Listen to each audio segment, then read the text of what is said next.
It's important to distinguish between various methods of quantifying a periodic signal.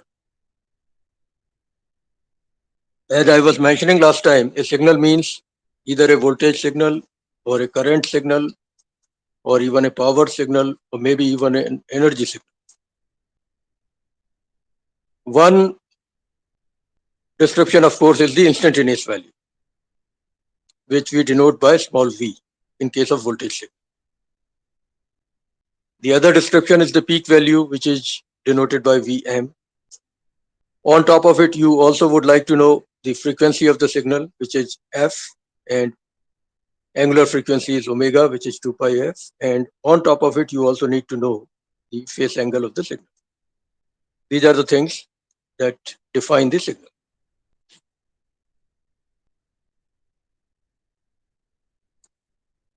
Now, for practical purposes, you cannot always depend on instantaneous value. You need to go beyond. That's why we define other quantifying parameters like average value, effective value, which is also known as root mean square value.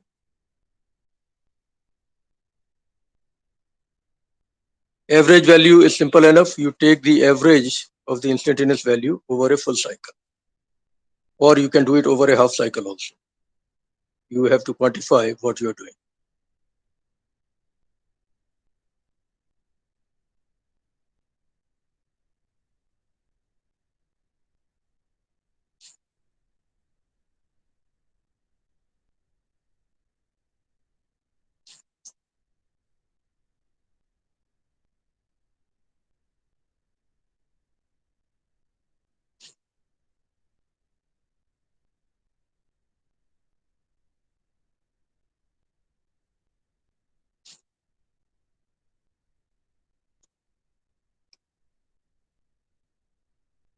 Okay.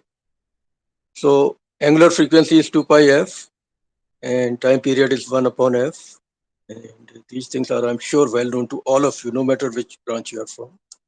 And this is the way we define, or we rather depict, the instantaneous value as a function of time or as a function of omega t, which is the corresponding angle. Okay. You have got this document already and study it further. Another thing that we sometimes look at is peak to peak value, which is 2 times Vm, obviously. Vm minus Vm, because peak value is plus Vm on one side and minus Vm on the other side. So difference between them is 2 Vm. So that is peak to peak value. Now average value, which is also known as VDC, it is defined by equation 5 here, in case you have forgotten. Capital T is the time period. And if we do that for the given equation 1, we will find that the average value works out to 0 over a full cycle. You can check the mathematics. For current also, we do similar things. This is the equation for instantaneous current in general. And again, the average value is defined in a similar manner, and it turns out to be 0 also if you do the calculation over a full cycle. Over a half cycle, things will be slightly different, and I have shown that in this document. You can go through it yourself. And some numerical examples, you can, I'm sure, follow them yourself. I don't want to really delve too much into basics right now. Now, root mean square value is actually even more important. This is the one we use in real life most of the time. It is also known as effective value. The voltage signal that comes to your homes has an effective value of 220 volt approximately. The idea here is to define the RMS value using equation 8. Square of the RMS value is 1 upon T integration over one full cycle for small v square with respect to T, with respect to time. And again, this can be detailed in terms of actual calculations, and it turns out that the RMS value for the signals that we have defined turns out to be peak value divided by square root of 2. This is all well known to you, I'm sure. It was taught in first year to all of you. And then this table I showed you last time, it has useful info in terms of peak value, RMS value, average value, etc. for various kinds of waveforms. So if necessary, we'll come back to it later. In real life, the load depends on what customer is doing. So in general, it may not be a purely resistive load. Although for water heaters, etc., the load is almost purely resistive. But for motors, etc., load is generally a complex value. So the simplest case, of course, is that we assume that the load is a pure resistor and we are feeding it from an AC voltage source. It's a single phase case right now, only one generator. And this is the simplest one to figure out. Suppose I have a resistance of value R, capital R, and I'm feeding it with an instantaneous voltage small v. The corresponding current is going to be denoted by small I, and Ohm's law would apply even for instantaneous values. So small I will be small v divided by capital R.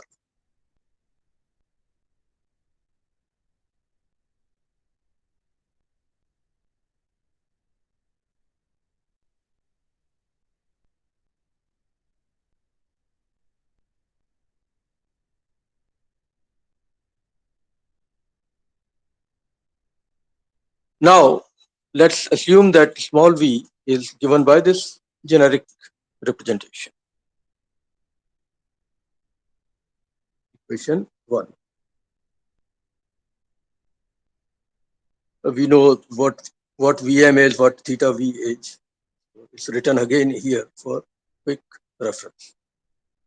So if I define small I as small v divided by capital R, it's easy to figure out the current instantaneous value. Small I will be simply small v divided by capital R. Okay. So it becomes, since small v is given by Vm cos omega t plus theta v, we substitute that value now to write small I as this, where we have defined Vm divided by R as Im. It's very easy to do this math. And in general, what I do is the phase angle of small I, I represent it by theta I. So this is the generic representation. Now it's obvious that in this particular case, theta v and theta I are identical, because all you are doing is dividing small v by a purely real value.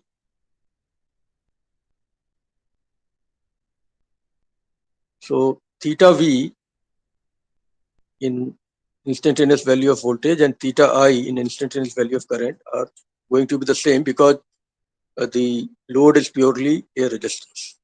In other words, voltage and current will be in phase in this particular case. Okay. Now, how do you define power? Power, instantaneous power is defined as one instantaneous voltage multiplied by instantaneous current. And we have got formulas for both. So we substitute them. Vm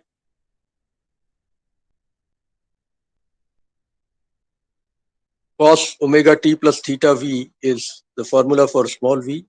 Im cos omega t plus theta I is the formula for small I, and theta v and theta I are equal to each other. So using all that, the formula for instantaneous power works out to Vm Im cosine square of omega t plus theta v. The two cosine functions are being multiplied. with each other. So instantaneous power turns out to be something very interesting.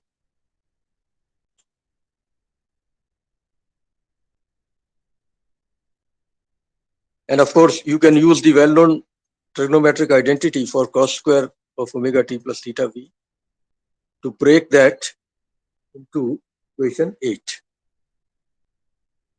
1 plus cos of 2 times omega t plus 2 theta v, and Vm, I am, by the way, is Vm divided by R. So that is also being used here. And 2 factor comes out because you are converting cos square of something into 1 plus cos of 2 times that. So half will come out because of that. So instantaneous power turns out to have, you see, within brackets, whatever is there outside brackets is constant anyway with time. Within brackets, you see 2 terms. One of them is not depending on time. The other one is depending on time. So instantaneous power will see a constant term and a term fluctuating around it with time, even when the load is purely resistive.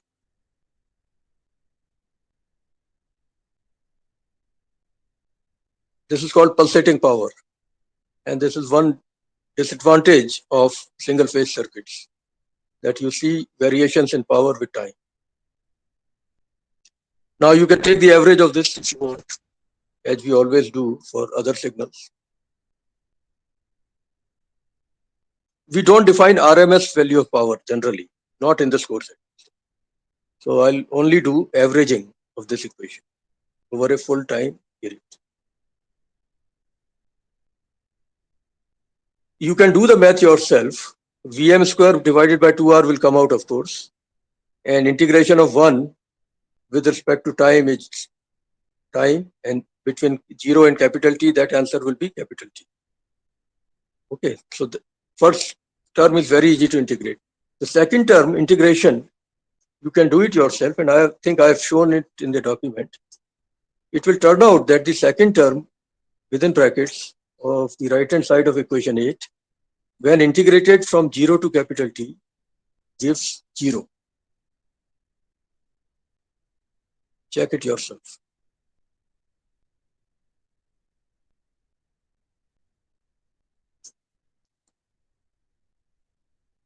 I have not shown in detail, but you can try it yourself.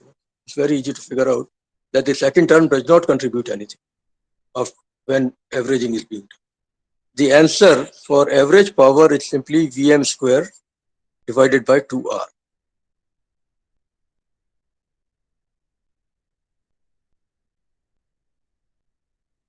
And Vm is Im multiplied by R. So you can take that also. It actually becomes Vm Im divided by 2. And Vm, I've shown that here later. Instantaneous power is composed of 2 components. That is equation 8.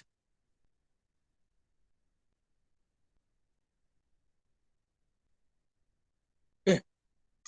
Within brackets, you see 2 components.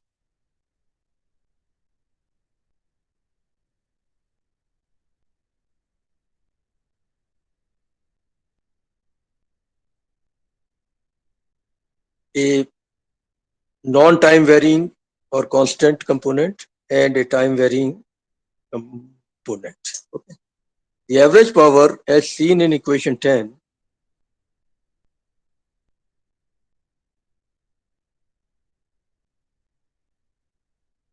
is a constant with time, obviously, which depends on Vm and R. The average power, also known as consumed power, this is the power that actually does produce the heat in case of a heater. Or in case of a light bulb, this is the power that actually produces the light that we see. In case of tube lights also, this is the power that actually does what we want it to do. The other part of the power does not really do much work. It is not there pulsating, that's it. So the industry word for the average power is consumed power. It is typically denoted by capital P.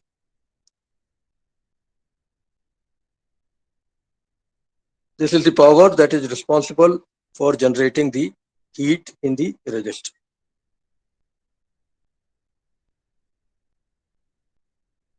Now, we know that Vrms is Vm divided by square root of 2, Irms is Im divided by square root of 2, which is Vm divided by square root of 2R.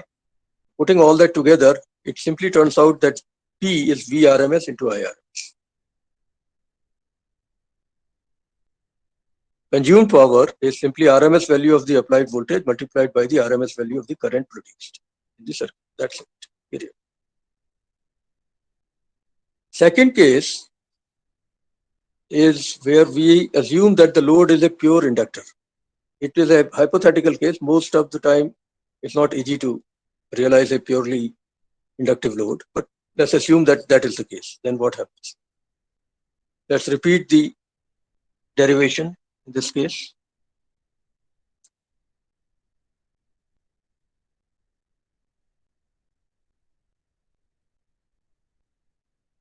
We would again assume that small v is given by this equation, which is equation 1 already numbered in the document.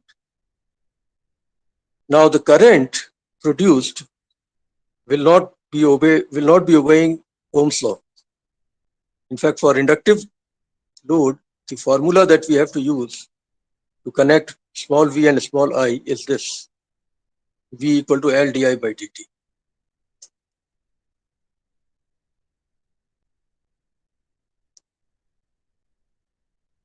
And you know V, so you have to actually use equation 11 with equation 1 to get I, small I. This is what small I looks like.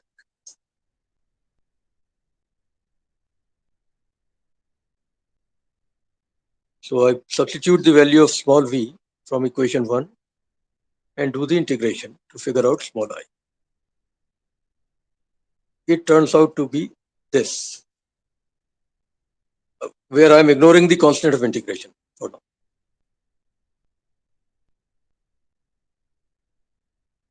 Okay, so small v is this, which is equation 1. Small I in this case is equation 13.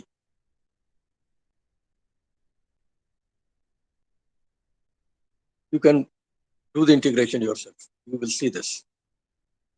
We define this term, which is appearing in the denominator of equation 13.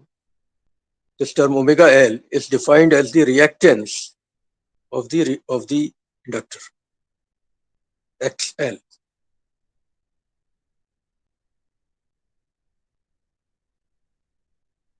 It is measured in ohms. So omega L or 2 pi FL is the reactance of the inductor for a particular frequency F. So small I then becomes this, equation 16. Now, what is our objective here? To figure out instantaneous power.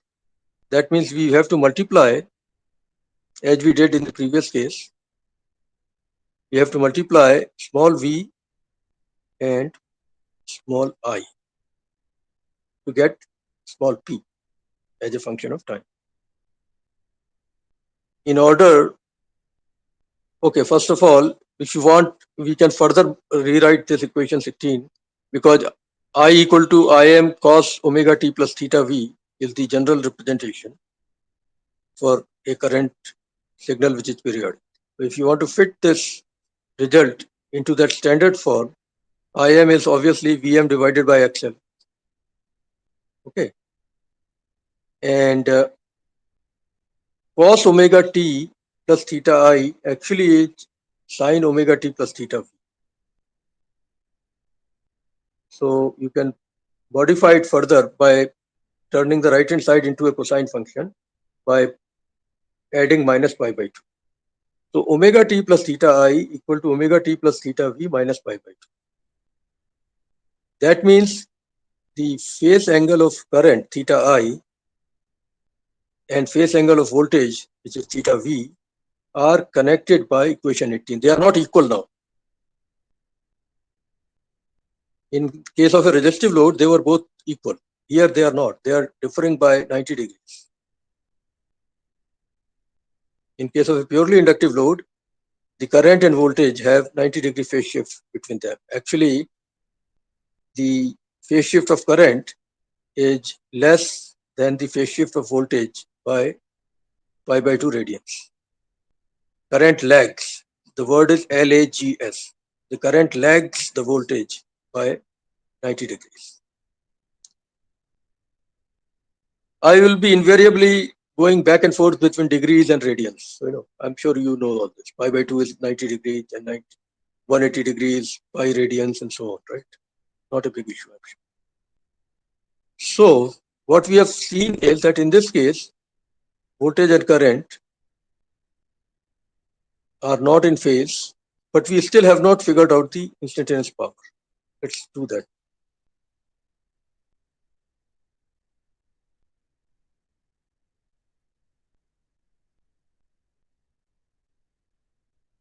Yeah, here we go.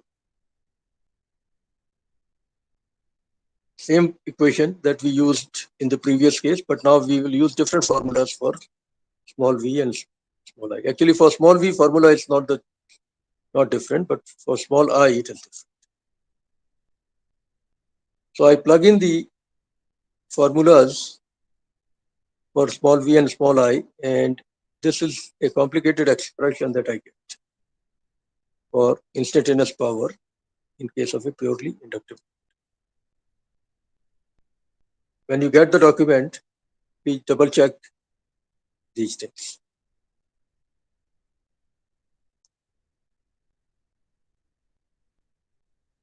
I have used the fact that theta I and theta v have a phase difference, which is accommodated so that theta I is gone.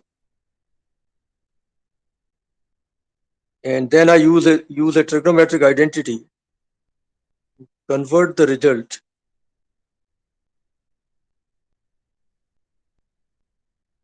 into equation 20. This is the final formula for instantaneous power in this case. Within brackets, you don't see any constant term now. All you have is a time dependent term. And the frequency of that term is twice the frequency of the applied voltage. I have not drawn these things, but you can find the exact plots for this equation in books and as well as on several links on the web. I can send you some information. But important thing is that now if you average this value and do the calculations, the average power turns out to be 0. Inductor does not consume any power as long as it is pure inductive. So no light, no heat would be generated.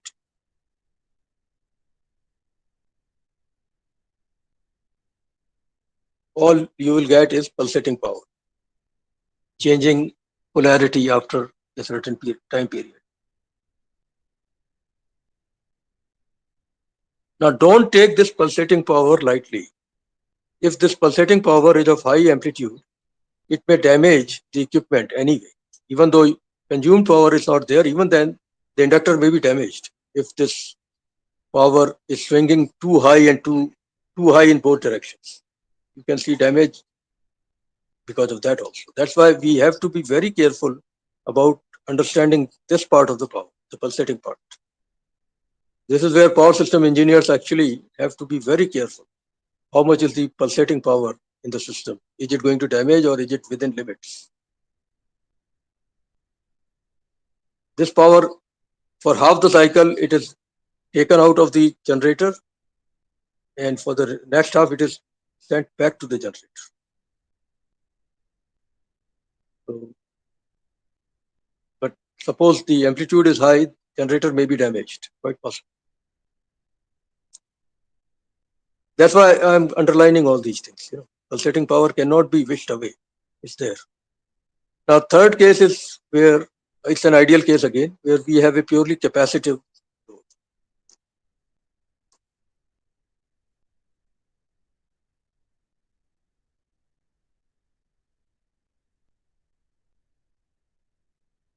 Again, we repeat the exercise.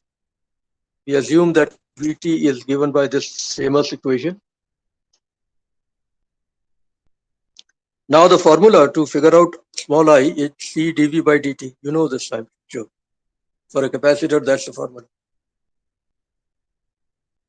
So I plug in the value of small v in equation 22 and figure out small I. It turns out to be equation 23, where Xc is the reactance of the capacitor, which is defined as 1 upon omega c. We have done all this in many other courses. So no point going too deeply into all this. But important thing here is look at the power again.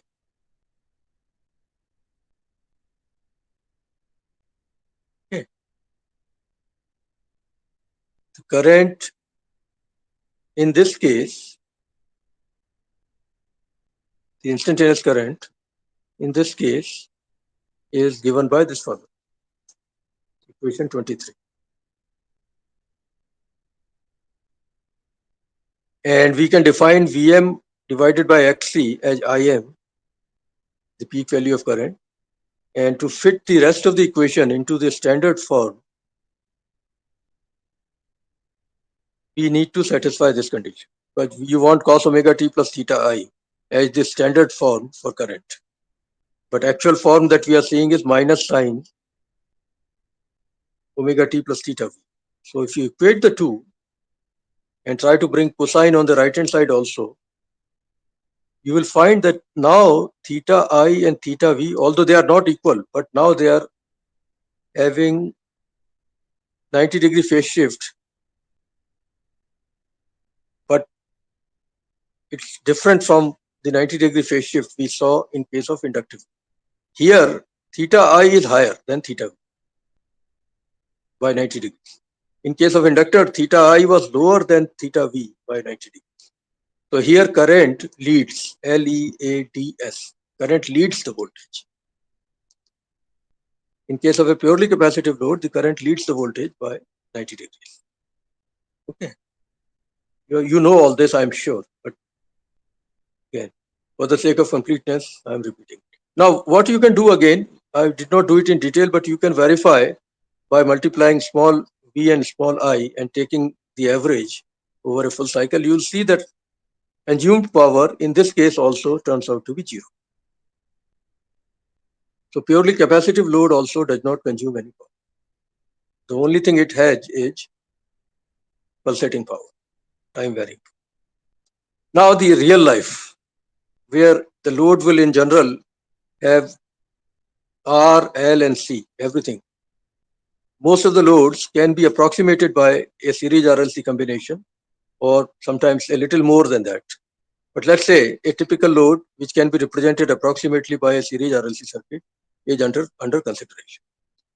Now we are moving towards real life, not the idealizing things that we have done so far. Now, what will happen in such a case? It's not easy, first of all, to figure out.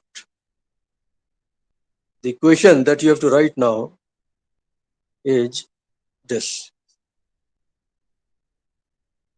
Kirchhoff's voltage law applied in the loop will lead to this. This is elementary circuit theory. And it's not easy to solve this equation, although it is possible to solve it. I'm not saying it's impossible, but it takes a lot of effort.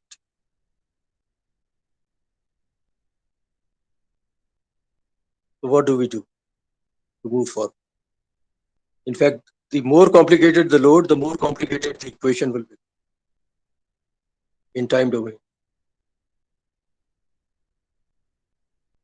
This equation is somewhat complicated, and it's a differential equation. Actually, it is integral differential equation.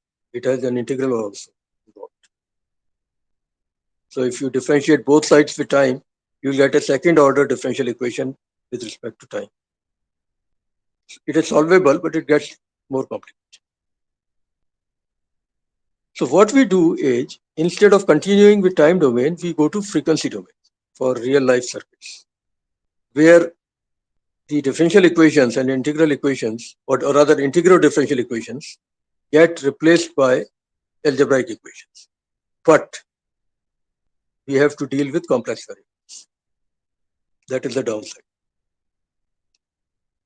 Going to frequency domain essentially means using a concept called phasor, PHASOR.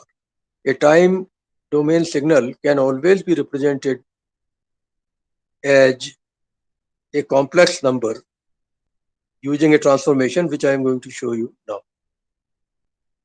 And this helps in getting rid of all the differential equations and integral equations. And we instead get algebraic equations. So for real life circuits, I would prefer to move to frequency domain. Phasor is a mathematical tool that helps in analyzing complicated circuits without using differential equations or integral differential.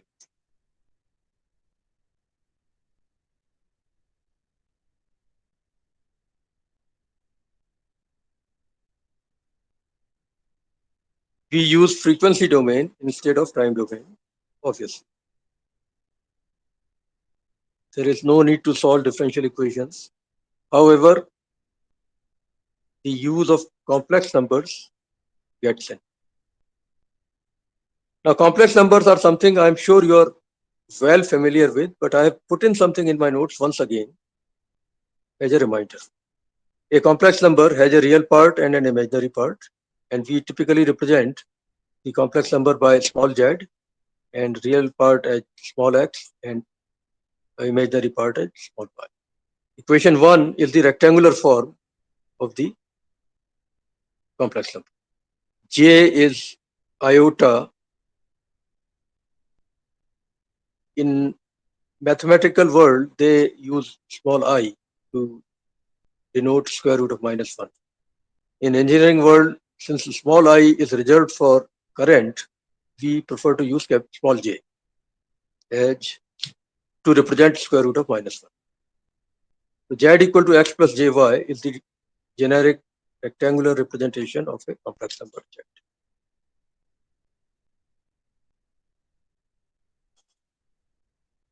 The modulus will be obviously square root of x square plus y square. The phase of z will be tan inverse of y upon x. You know all this, I'm sure.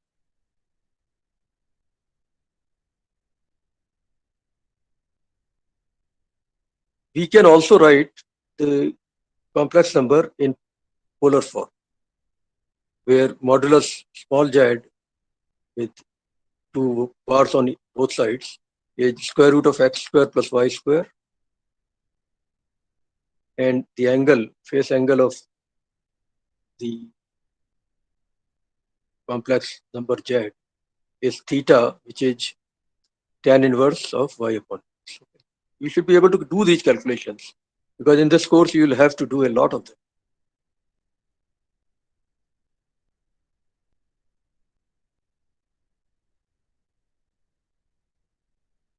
Now, there is an identity, Euler's identity, e to the power j theta equal to cos theta plus j sin theta. You remember this, I'm sure. If not, just take it again from.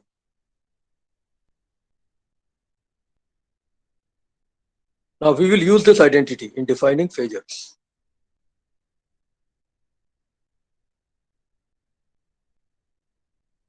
Phasors are defined only for voltage and current signals in general. For power, we do something slightly different.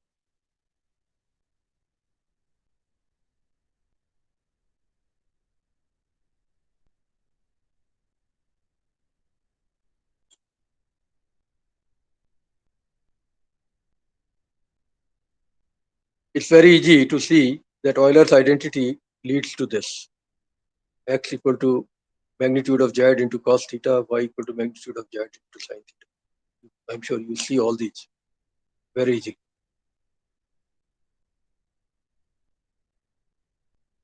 And here is a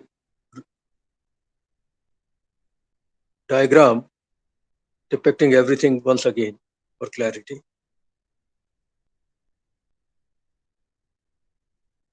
In a xy plane, a complex number is represented by a dot or a point P whose coordinates are x and y, where x is the real part and y is the imaginary. And you can also use the polar form by doing these calculations. It can be done graphically also if you want. But I've given you formulas for that anyway. Okay. Yeah, all this, I think. Some calculations are, some examples showing calculations on complex numbers are given. I don't think you have to worry too much about it. You know all this. Suppose I have a complex number 2 plus j3. What will be the polar form? So the magnitude will be square root of 2 square plus 3 square, which is square root of 13. Angle will be tan inverse of 3 divided by 2, which is about 56.31 degrees or 0.98 weight rate. So that is the conversion. Opposite, you are given a complex number in polar form, convert it into rectangular form. So 3 cosine of 62 degrees will be the real part. 3 sine of 62 degrees will be the imaginary. Sorry for repeating all this. You know, I know that you know all this. For the sake of completeness, it's good to go through this one. More examples. One very interesting case is if the magnitude of the complex number is 1 and angle is 45 degrees. What do you get? X and Y are both equal to each other. Both are 1 upon square root. We'll see this situation a bit when we go to machines. More examples, I'm sure you should be able to handle all this. I want to move forward.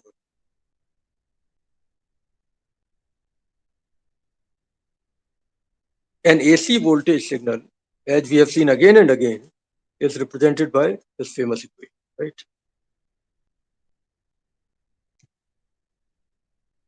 As long as it is periodic signal, of course.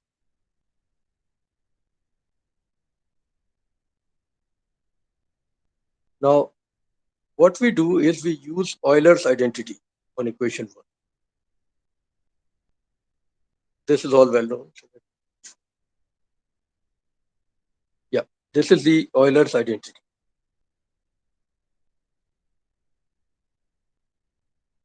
For any value of small x. Small x is a real number in this identity. Equation 4 is an identity.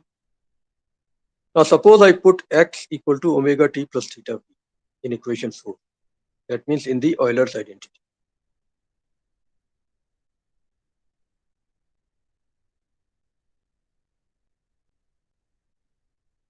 What I'll get is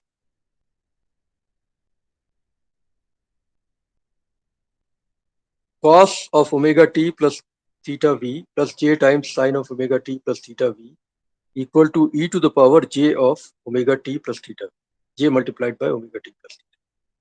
So I can write cos of omega t plus theta v equal to real part of e to the power j omega t plus theta. That is what I can easily write using Euler's identity.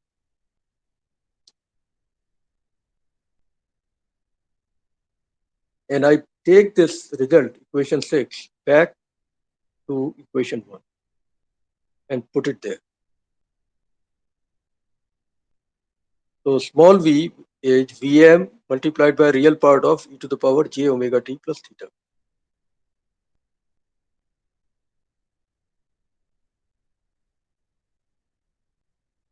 Yeah. And I take Vm inside because it's a real number.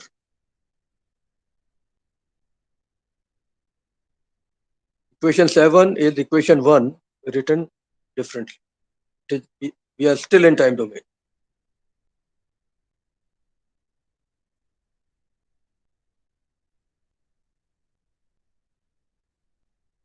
Okay. Now the definition comes in. The phasor of small v is obtained by dropping Re and by dropping e to the power j omega t. This is the definition. We know that e to the power j omega t is there. We just don't write it again and again. And we remove Re also. What is done is, for all practical purposes, this is the one thing that you got to remember, that if you are given small v, take its magnitude Vm and take its phase angle theta v, and use Vm e to the power j theta v as the phasor representation. That's it. Don't worry too much about theories. The implementation is simple. You are given small v as a function of time. You will know Vm, you will know theta v. So use Vm multiplied by e to the power j theta v as the phasor representation. So that's it. That's it. The representation is denoted by capital V, by the way. The representation, the phasor representation of small v is denoted by capital V, and it's written simply as peak value multiplied by e to the power j theta v. Nowadays, actually, you'll find in many books that instead of Vn, they are using Vrms for defining phasors. It's doable, but I'll stick to the classic definition, which is going to use peak value rather than RMS value. Okay, either way we are okay. Not a big issue. But don't get confused. If you see in many books or even on the net, people using RMS value for defining phasors, not peak value. Ultimately, when it comes to power, we have to do things right anyway. Power result will not change. You just have to interpret your data correctly. An alternate way of writing the phasor is equation 9. Instead of saying e to the power j theta v, you simply say angle theta v. The unit for capital V, that is the phasor representation, is same as the unit for small v. That means volts.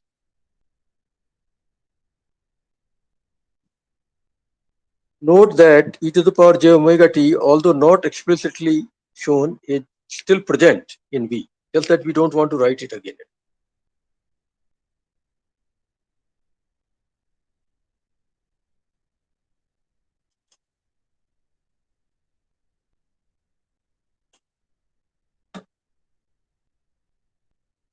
Fine, so this is the way it is defined. And for current also, we do similar things, by the way.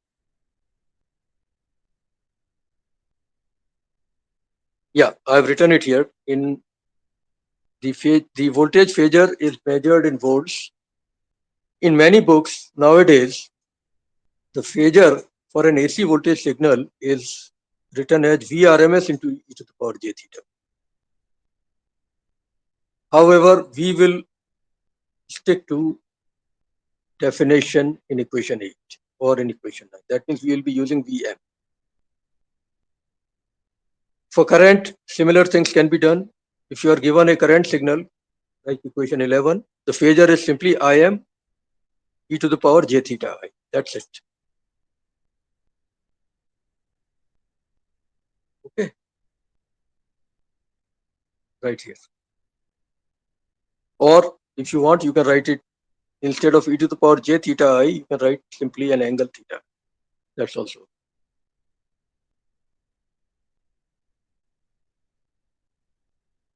Obviously, the unit for current phasor is amperes. Okay. So I think I'll stop here. Next time I'm going to solve some problems which are there in this document that will actually try to show you how to convert time domain signals into phasors and other way around also. The reverse is also necessary in many cases, because what you measure in the lab is always, not always, but generally the time domain signal. But for the sake of analysis, we'll go to frequency domain using phasors, do all the calculations, get the result in phasor domain. Then we may want to convert the result back into time domain. So you should be able to convert back and forth from time domain to phasor domain. This is